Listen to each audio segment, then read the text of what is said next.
પણ આપણા જીવનનું સૌથી મોટું દુઃખ એ છે, પૂજામાં બેહીએ ત્યારે જૂના કપડાં, ફરવા જાય ત્યારે નવા. સૌથી મોટી ઉપાધિ આ છે.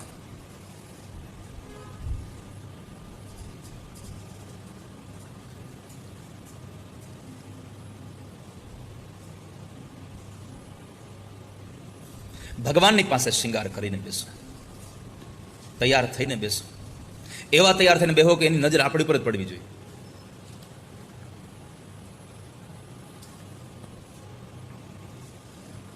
અખંડના પ્રારંભમાં નારદજીએ બ્રહ્માને પ્રશ્ન કર્યો હતો,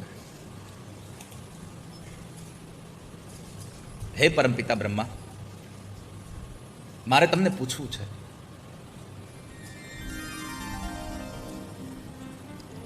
મારા પ્રશ્નનો આપ તમે મને જવાબ આપો. મને જે સતીખંડમાં તમે મને લઈ જાઓ છો તો મારે તમને પૂછવું છે.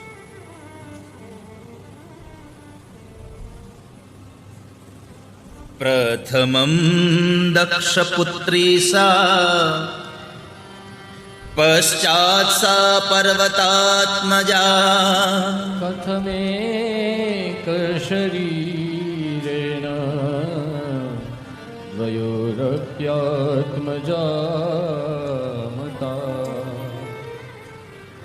પ્રથમમ દક્ષપુત્રી સા પશ્ચાત સા પાર્વતાત્મજા. તો પર્વતની અંદર એ જે ગયા, પર્વતની દીકરી બન્યા. નારદજીએ બ્રહ્માને જે પ્રશ્નો કર્યા, એ બ્રહ્માના પ્રશ્નો, નારદના પ્રશ્નોનો જવાબ જે બ્રહ્મા આપે, એ જ વાત અહીંયા સુત નામના મહાપુરાણી 88,000 શૌનકાદી ઋષિ મુનિઓને કહે છે કે નારદનો આ જે પ્રશ્ન હતો એનો જે જવાબ બ્રહ્માએ આપ્યો, એ જવાબ હું તમને કઈ સંભળાવું, તમે સાવધાન થઈને સાંભળો.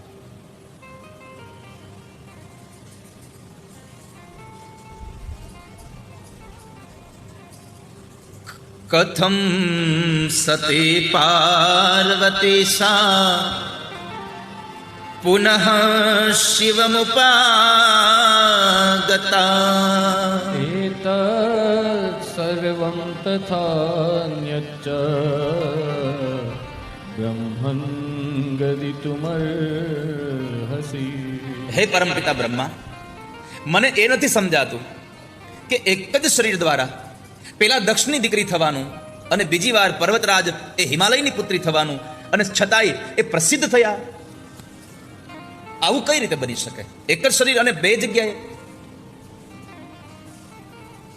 બીજો મારો પ્રશ્ન એ છે કે સતીએ પણ ભગવાન શિવને પ્રાપ્ત કર્યા અને મા પાર્વતીએ પણ ભગવાન શિવને પ્રાપ્ત કર્યા. આ બધું થઈ કેવી રીતે શકે? આ જન્મમાં ડોમ્સમાં માલિક ને આવતા જન્મમાં ડોમ્સના માલિક બને કઈ રીતે? આ સિમ્પલ વાત છે. બે એક હારે કે તમને સમજાય એટલે.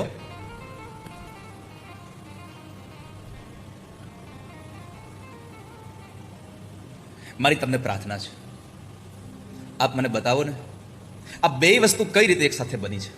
એક જ શરીરમાં એક વ્યક્તિ બે જગ્યાએ જાય અને બે જગ્યાએ જાય છતાં પણ દરેક જન્મમાં પોતાના પતિ તરીકે એક જ માણસને મેળવે. અમને આ વાતમાં સંશય બહુ છે. અમારા સંશયને આપ ટાળી દો. તમારા મુખમાંથી નીકળતી આ અમૃતની કથા, તમારા મુખારવિંદમાંથી નીકળતી આ પુણ્ય સલીલા, પાવનકારી આ ગંગા, આ અમૃત પાન કરીને અમને હજી મન અમારા તૃપ્ત નથી થયા. અમારા મનને હજી પણ ઝંખનાઓ છે કે આમ કેમ થઈ રહ્યું, આમ કેમ થઈ રહ્યું.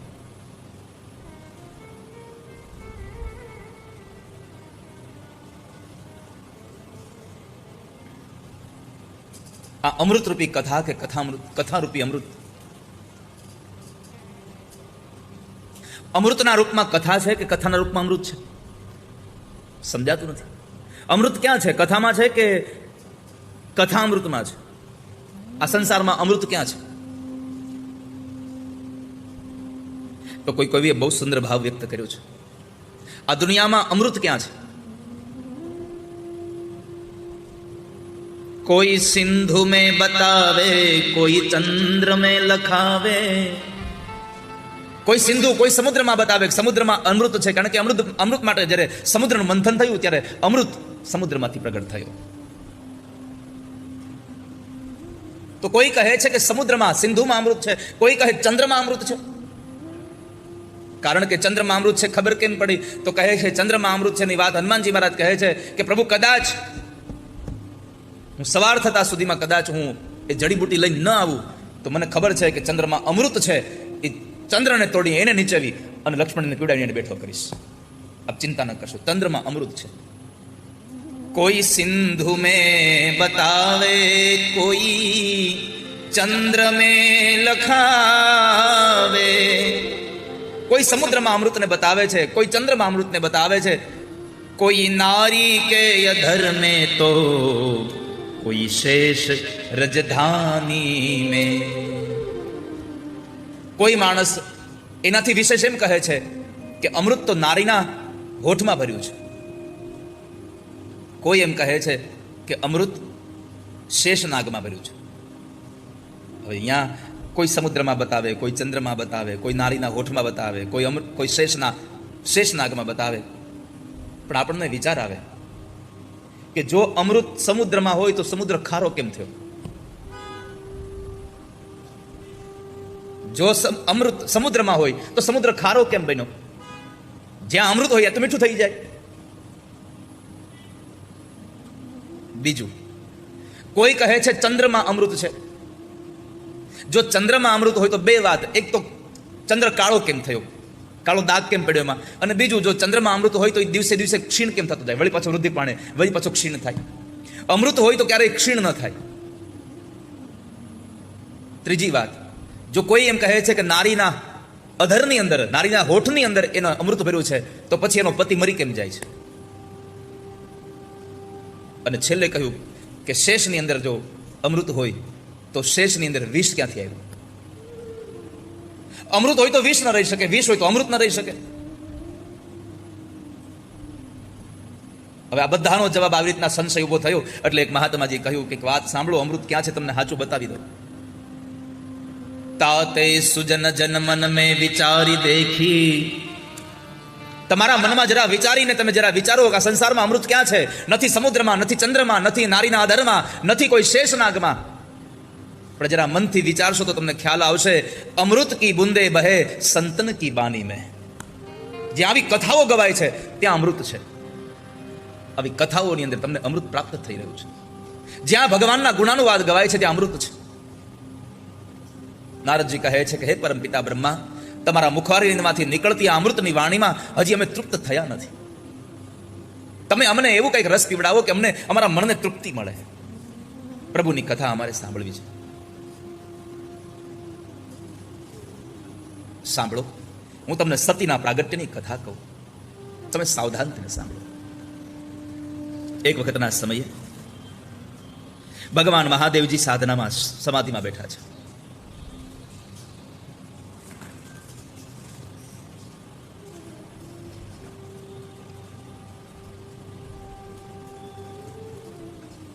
શિવજી ધ્યાન સમાધિમાં બેસતા, પણ તેના દ્વારા સૃષ્ટિનો વિસ્તાર થાય અને અસુરોનો ઉદ્ધાર થાય એના માટે શિવજીને મોહિત કરે, શિવજીને પ્રસન્ન કરે, એના માટે ભગવાન મહાદેવને જગાડવા હતા. હવે ભગવાન મહાદેવને જગાડવા માટે થઈ અને બ્રહ્માદિક દેવોએ કામદેવ, રતિ અને વસંત આ બધાને બોલાવ્યા. બધાને બોલાવી અને બ્રહ્માજીએ કહ્યું કે કામદેવ તમે ભગવાન મહાદેવને જગાડો. તમે ભગવાનની આ સમાધિમાં જરા એને બહાર લઈ આવો. કામદેવ, રતિ, વસંત એટલું માદક આમ વાતાવરણ ઊભું કર્યું.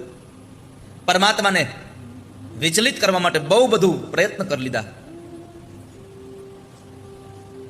પણ ભગવાન મહાદેવને વિચલિત ન કરી શક્યા. ભગવાન મહાદેવ કામથી કોઈ ક્યારેય વિચલિત ન થયા. અંતે કામદેવ થાકીને પાછો આવે છે.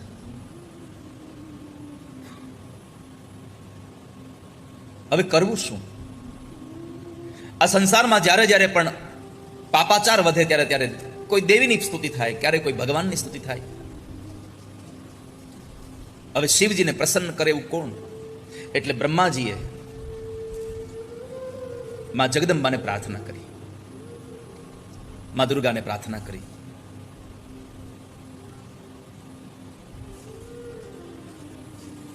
માને પ્રાર્થના કરે અને માને કહ્યું કે તમે દક્ષને ત્યાં પુત્રી રૂપે પ્રગટ થવાનું અમને વરદાન આપો. દક્ષને કહ્યું, દક્ષ તમે પણ એક કામ કરો, તમે માં જગદંબાની ઉપાસના કરો.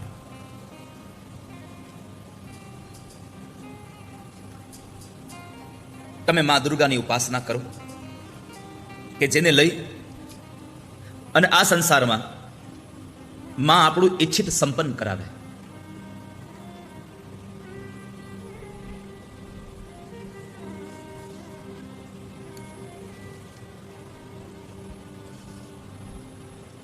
લાંબો સમય સુધી દક્ષ પ્રજાપતિ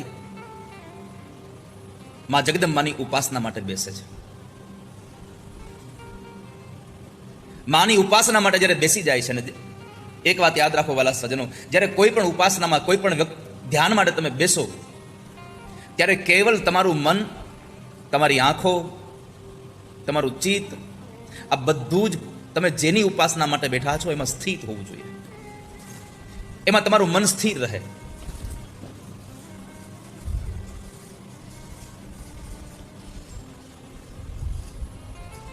ખૂબ લાંબો સમય સુધી ઉપવાસ કરીને દક્ષ પ્રજાપતિ માં જગદંબાની ઉપાસના કરે છે.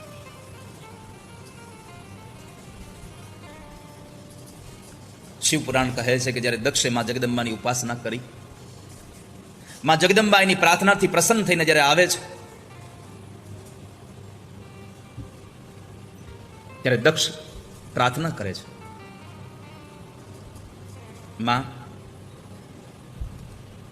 તમારો અવતાર હજી થયો નથી, મારી પ્રાર્થના છે તમે અવતાર લઈ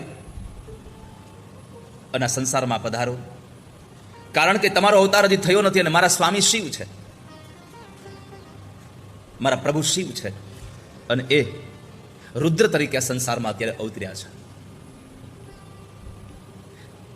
મારા પ્રભુ અવતરિત થયા છે, એ પરમાત્માના પૂર્ણ અવતાર છે. ભગવાનના અવતારોની પણ વ્યાખ્યા હોય છે. કોઈ ભગવાનનો પૂર્ણ અવતાર હોય છે, કોઈ ભગવાનનો કલા અવતાર હોય છે, કોઈ ભગવાનનો અંશા અવતાર હોય છે.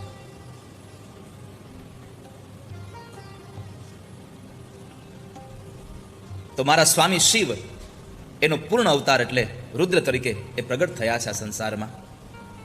અને જો તમારો અવતાર થાય અને તમે ભગવાન મહાદેવ, ભગવાન શિવને જો પ્રાપ્ત થાવ તો અમારા બધાનું કલ્યાણ થાય. જો તમે અહીંયા પ્રગટ નહીં થાવ તો મારા સ્વામી, મારા ભગવાન મહાદેવ લગ્ન કરવા સંમત કેમ થશે?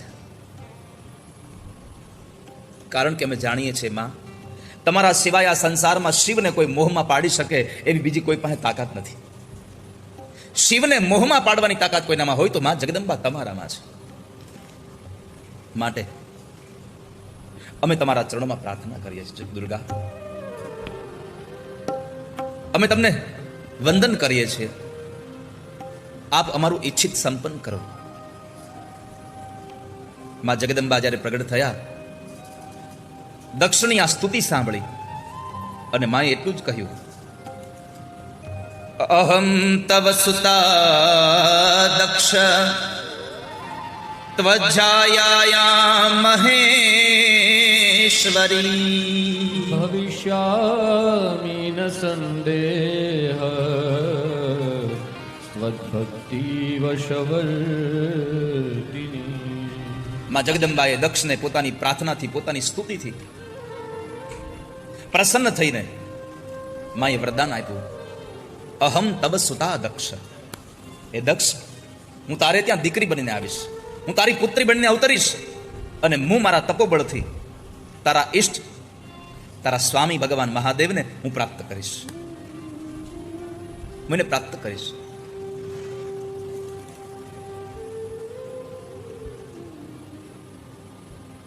શિવ મહાપ્રાણ લખે છે કે જ્યારે માં દુર્ગા, ભગવાન માં ભગવતી જગદંબાએ દક્ષને આ વરદાન આપ્યું, દક્ષ પોતાની તપશ્ચર્યામાંથી આવે છે, બ્રહ્માદિક દેવતાઓને બધાને વાત કરી કે માં જગદંબાએ મને આ વરદાન આપ્યું છે. માએ પ્રસન્ન થઈને આપણા સૌનું મંગલ કરવાનું આપણને એક વચન આપ્યું છે. દક્ષને ત્યાં 60 કન્યાઓ હતી.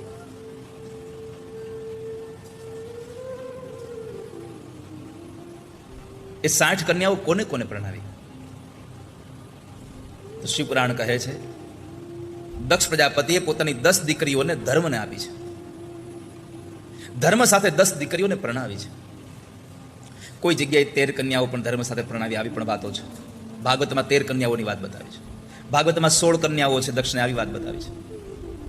પણ આ બધા જ ભેદ એટલા માટે છે કે યુગે યુગે વ્યાસજી બદલતા ગયા અને જે યુગમાં જે વ્યાસજીને જે ભગવાનનો જે ભગવતીનો જે કાંઈ ભાવ થાય અને એ જે કાંઈ વ્યક્ત કરે એ જે લખાતું ગયું, એમ આપણા હાથમાં જેમ જેમ આવતું ગયું એમ બધામાં થોડો થોડો ભેદ આવતો ગયો છે. કારણ કે યુગે યુગે વ્યાસ બદલ્યા છે. ક્યારેક ક્યારેક આપણને સંશય થઈ જાય કે શિવપુરાણમાં દક્ષને 60 દીકરીઓ બતાવી, ભાગવતમાં દક્ષને 16 કન્યાઓ બતાવી. હવે આમાં સાચું કયું?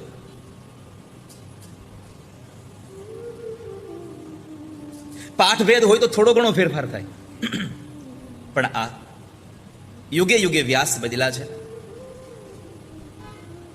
આ કલયુગમાં પણ કોઈ સારામાં સારો કોઈ વિદ્વાન માણસ આવીને, આમ તમે જોવા જાવ તો કેટલા વ્યાસ અત્યારે આ કલયુગમાં કેટલા લોકોના ભાગવત બહાર છે, અત્યારે પ્રકાશન કેટલા લોકોના ભાગવત થયા. હવે આવનાર સમજો કદાચ તમે 100-200 વર્ષ પછી તમે સમજો તો અત્યારે જેના ભાગવત આટલા બધા પ્રસિદ્ધ થયા છે એ આવનારા સમયમાં પ્રસિદ્ધ થઈને કદાચ આ કલયુગનો વ્યાસી બની જાય. તો એણે એની મતિ પ્રમાણે જે કાંઈ લખ્યું છે એ આગળની પેઢી પછી સ્વીકારતી જાય. તો શિવ મહાપુરાણ પ્રમાણે 60 કન્યાઓ છે એટલે એનું વર્ણન અહીંયા 60 કન્યાઓ તરીકે કરવું જ રહ્યું. જે ગ્રંથ લઈને બેઠા હોય, ગ્રંથમાં જે આપ્યું હોય એ જ આપણે કહેવું જોઈએ, એનો જ મહિમા ગાવો જોઈએ. પણ મેં તમને આટલી નાની વાત એટલા માટે કહી કે કદાચ તમે આની પહેલા ક્યાંય બીજી વસ્તુ સાંભળી હોય તો તમને વળી સંશય થાય કે આવું કેમ થયું, અહીંયા તો આમ છે, મેં આવું સાંભળ્યું છે. એ સંશય ન રહે તમારા મનમાં, તમારી શ્રદ્ધા તૂટી ન જાય એટલા માટે મારે ખાલી તમને આ વાત કહેવી પડી છે. તો 10 કન્યાઓને ધર્મ સાથે પરણાવી, 13 કન્યાઓ એને કશ્યપ ઋષિને આપ્યા છે. 27 દીકરીઓ એને ચંદ્ર સાથે પરણાવી, જેને 27 નક્ષત્રો આપણે કહીને બોલાવીએ, એ 27 નક્ષત્રો, એ 27 દીકરીઓ ચંદ્રને આપી. 2 દીકરીઓ અંગીરાને આપે છે, 2 દીકરીઓ કુશાશ્વને આપે છે, અને બાકી રહેલી જે 6 દીકરીઓ છે એ તાર્ક્ષને આપે છે. તાર્ક્ષનો એક અર્થ ગરુડ પણ થાય છે, પણ અહીંયા શિવ મહાપુરાણ સ્પષ્ટ નથી કરતું કે તાર્ક્ષ એટલે ગરુડ છે કે કોઈ ઋષિનું નામ છે. એણે 6 કન્યાઓ તાર્ક્ષને આપી. દક્ષ પ્રજાપતિ આ બધી દીકરીઓનું કન્યાદાન કરે. સમય ખૂબ આગળ વ્યતીત થયો અને એ સમયમાં એક વખતના સમય, ત્યાર પછીના એ 9 માસ સંપન્ન થયા અને 9 માસ સંપન્ન થયા પછી એ દક્ષના પત્ની દેવોની સ્તુતિને લઈ, દક્ષની પ્રાર્થનાને લઈ, આ સંસારના જીવાત્માનું કાર્ય કરવા માટે થઈ અને સ્વયં માં જગદંબા પોતે દક્ષને ત્યાં અવતરિત થયા છે. જ્યારે માં જગદંબાનું પ્રાગટ્ય થયું ત્યારે આકાશમાં ઢોલ નગારા વાગી રહ્યા છે, દેવતાઓ વાજા વગાડે છે, પુષ્પના ટોપલાઓ ભરી ભરી અને દેવતાઓ માં જગદંબાની ઉપર પુષ્પની વૃષ્ટિ કરે છે. વાદળો એની જાતે જ વરસવા લાગ્યા, બધી દિશાઓ શાંત થઈ ગઈ. જે અગ્નિ શાંત થઈને પડ્યા હતા એ પોતાની જાતે જ અગ્નિ પ્રજ્વલિત થઈ ગયા છે. ચારેય બાજુ સુગંધિત પવન ફૂંકાઈ રહ્યો છે, બધી દિશાઓમાં ચારેય બાજુ મંગલ થવા લાગ્યું છે. માં જગદંબા આવે તો કોનું મંગલ ન થાય? માં જગદંબા પોતે મૂળ સ્વરૂપમાં પ્રગટ થયા અને એ સમયે દક્ષ પ્રજાપતિ આદિ સૌ લોકો માં જગદંબાની પ્રાર્થના કરે છે.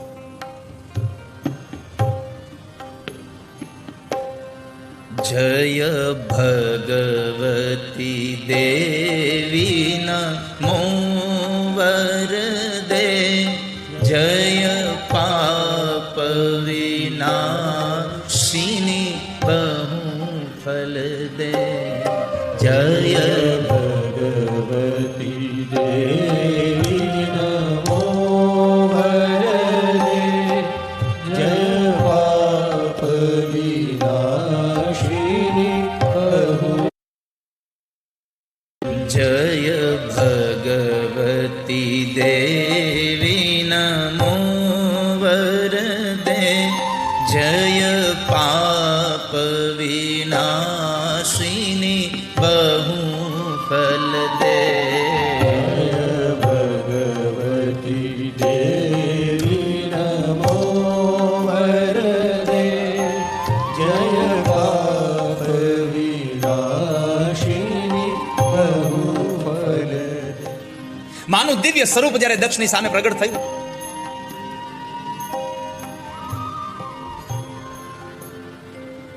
ઘણા ગ્રંથો એમ કહે છે કે માના એ દર્શન થયા ત્યારે લોકોની આંખો બંધ થઈ ગઈ, જ્યારે સ્વયં સૂર્ય ઉતરીને આવ્યો હોય એટલું માનું દિવ્ય સ્વરૂપ.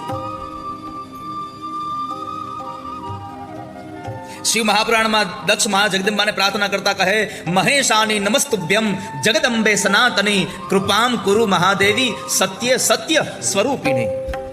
માં, હે સત્ય સ્વરૂપા, હે મહેશાની પત્ની, હે મહેશના પત્ની, હે સનાતની. સનાતની નો અર્થ કોઈ ધર્મ નહીં હો. સનાતની નો અર્થ છે જે કાયમ છે, જે કાયમના માટે. તમે જ્યારે પણ જુઓ, યસ્યાત સર્વત્ર સર્વદા, બધે જ હોય. આજ અહીંયા હોય, કાલ અહીંયા હોય એમ નહીં. જ્યારથી આ સંસારનું નિર્માણ થયું ત્યારથી એ દેવત્વ અહીંયા છે. આ સંસારમાં આપણે હોઈએ તોય ભલે, આપણે ન હોઈએ તોય ભલે, એ છે ને છે, એમાં સંશય નથી ક્યાંય.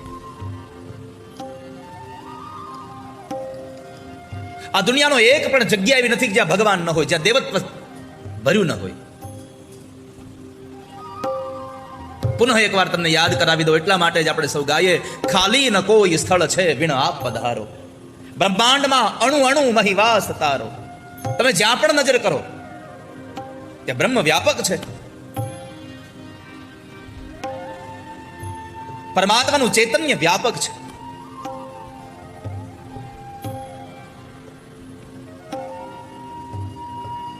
માના એ દેદીપ્યમાન સ્વરૂપની સામે દક્ષ બે હાથ જોડી બ્રહ્માદિક દેવતાઓ માને પ્રાર્થના કરાવે છે.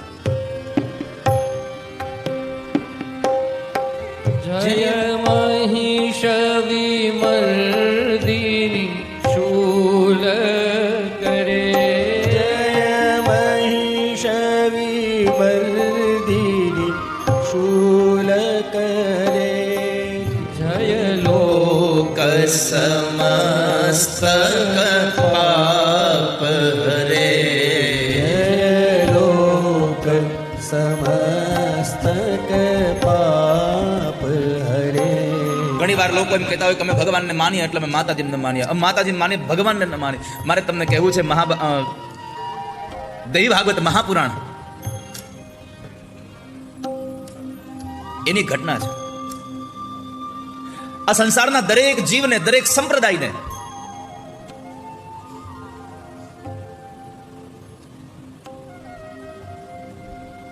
દેવ અને દેવી શક્તિ આ બે એક જ છે. એના માટે એક નાની એક કથા છે.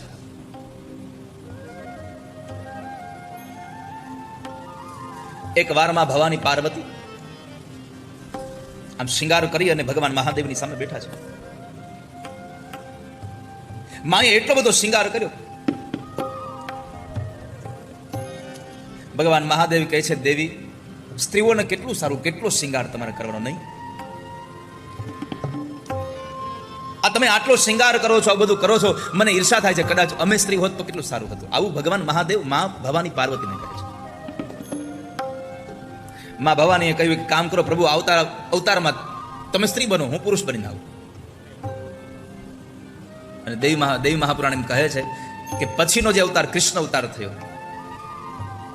એમાં ભગવાન સ્વયં પોતે રાધા બન્યા છે અને માં જગદંબા સ્વયં કૃષ્ણ બનીને આવ્યા છે. પોતે આપણી દ્રષ્ટિમાં ભેદ ચાલી રહ્યો છે, બાકી દેવ અને દેવી શક્તિ આ બધું જ એકત્ર છે. અને માં જગદંબાએ દેવી ભાગવતમાં પણ કહ્યું છે કે આ સંસારમાં બ્રહ્મા, વિષ્ણુ, મહેશ અને મારામાં જે ભેદ જુએ છે એનાથી મૂર્ખો આ સંસારમાં બીજો કોઈ નથી.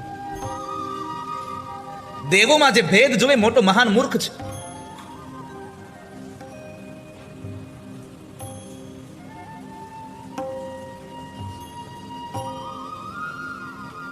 આ દુનિયાના સમસ્ત પાપને હરવા વાળી હે માં જગદંબા, અમે તારા શરણે છીએ. જય દેવી પિતામહ વિષ્ણુનું તે જય ભાસ્કર શક્ર શિરોવન તે જય દેવી પિતામહ વિષ્ણુનતે જય ભાસ્કર શક્ર શિરો વનતે જય ભગવતી દેવી નમો વરદે જય પાપ વિનાશિની બહુ ફલ દે ભગવતી દેવી નમો વરદે જય પાપ હે મહેશના પત્ની, હે સનાતની, હે જગદંબા, હે સત્ય સ્વરૂપિણી. પછી એક શબ્દ વાપર્યો છે કે માં તમે પરમ સત્યા છો, તમે પરમ સત્યા છો. હવે સત્ય અને પરમ સત્ય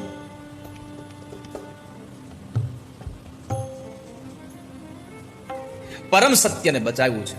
તમારું કોઈને આપેલું વચન ક્યારે સત્ય થાય તો સત્ય કહેવાય. તમે જુઓ ભાગવતમાં વસુદેવજી મહારાજે કંસને વચન આપેલું કે અમારા જેટલા દીકરા થશે તમને આપી દેશું, અને પોતાનું વચન સત્ય રાખ્યું. દીકરા થાય આપી દે, દીકરા થાય આપી દે, દીકરા થાય આપી દે. પણ જ્યારે પરમ સત્યના રૂપમાં પરમાત્મા એના દીકરો થઈને અવતર્યા ત્યારે શું કર્યું? પોતાનું સત્ય જતું કર્યું, પરમ સત્યને બચાવ્યું. આ સંસારમાં પરમ સત્યને બચાવવાની જરૂર છે. પરમ સત્યને બચાવવાને માનો ભાવ યાદ રાખજો. આપણે પરમાત્માને આપણે નથી બચાવી શકવાના, પણ પરમ સત્યનું તેજ આ સંસારમાં ઓછું ન થાય એના માટે આપણે આપણી શ્રદ્ધાનું દિવેલ તો પૂરું કરવું પડશે. પરમ સત્યનો અહીંયા પ્રકાશ થઈ જ રહ્યો છે.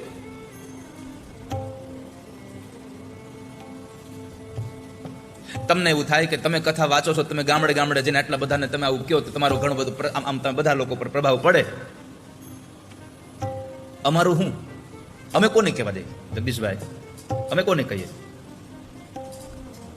પણ મારે તમને એટલું કહેવું છે કે સૂર્ય ન બની શકે તો કાંઈ નહીં, આખી દુનિયાને પ્રકાશિત ન કરી શકે તો કાંઈ નહીં. માં નાનું એવું એક દીવો થઈને પણ કોઈના એકના ઓરડામાં તો પ્રગટી જાવ. એક ઓરડામાં તો અંધારું દૂર કરી દો, બહુ થયું.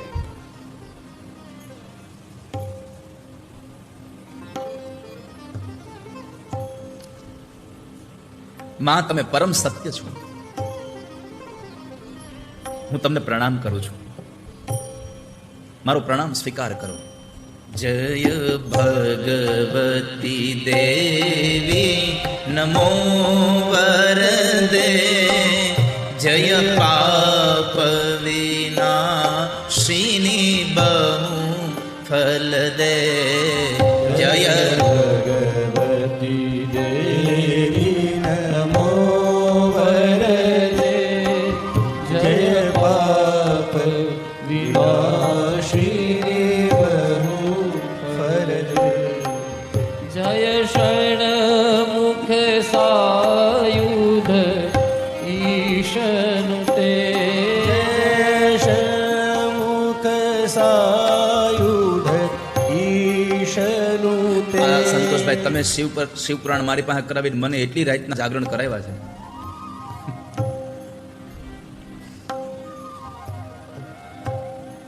કાલ રાત્રે 3 વાગે ગુરુજી મને કે હવે દાદા હોઈ જાવ તમે.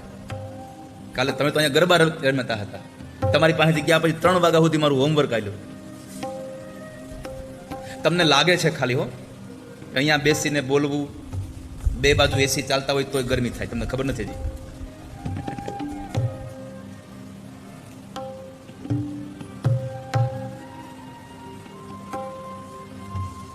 અને યુદ્ધના મેદાનમાં જવું, તૈયારી વગર જવું તો સમજવાનું હારીને જવાનું છે.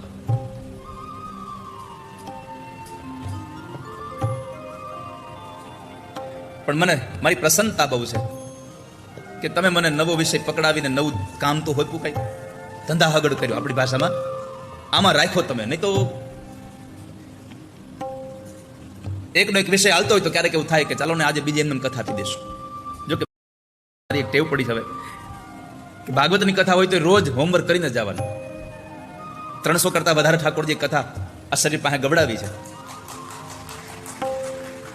આંકડો મને પૂરો યાદ નથી, એનું કારણ છે કે મેં 251 કથાથી પછી આંકડો બંધ કરાવી દો છે. 250 કથા થઈ પૂરી પછી ગણવાની ના પાડી દીધી કે હવે કોઈ મારી કથાનો આંકડો લખશો નહીં ક્યારે કથામાં. તમારે મેનેજમેન્ટ ટીમને યાદ રાખવું તો તમારા ચોપડામાં રાખો, મને ન કહેશો. 2 વર્ષ થયા એ લખાવાનું બંધ કર્યું. અને લખાવાનો આંકડો બંધ એટલા માટે જ કરાયો છે, કાલ સવારે કંઈક મોટું ડિજિટ થાય અને વળી આમાં અહંકાર ઘરે, ઓહો મેં આટલી કથા કરી, અને વળી પાછું પતન થાય, એના કરતાં પહેલેથી સમજી જવું સારું. અહંકાર આવે એવું કાંઈ આવવા જ ન દેવું, આવવા જ ન દેવું.